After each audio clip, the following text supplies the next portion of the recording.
Bonjour, j'ai aimé ces ouvrages.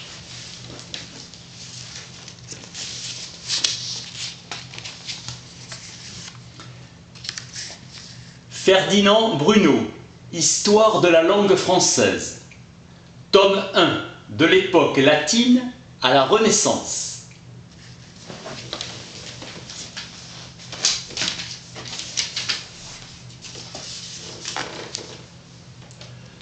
Tome 4, la langue classique, 1660-1715.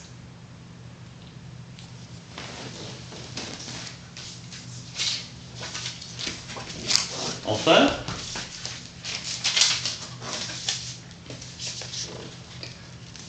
toujours de Ferdinand Bruno, tome 12, l'époque romantique, 1815-1852.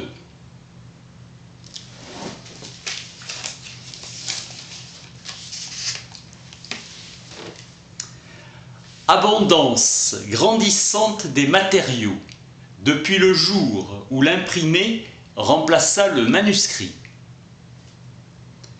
L'histoire du français est celle de son développement. La Révolution a été aussi féconde pour la langue que pour la nation. Une question capitale fut le développement du christianisme. L'invasion des barbares amena des transformations profondes. Avec le passage du latin vulgaire au français, l'ordre des mots change.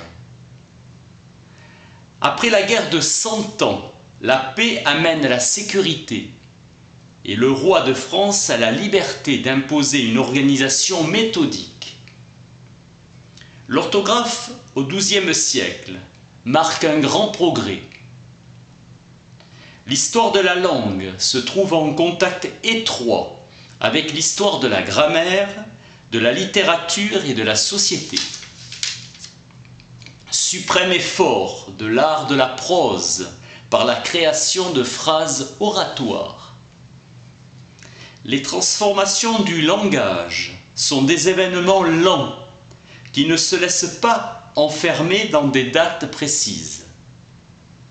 La langue poétique décèle des génies, œuvre de grands romantiques. La grammaire d'une langue est l'œuvre de ces grands écrivains. Le problème de l'orthographe se rattache au problème de la prononciation. Lisez-les, merci.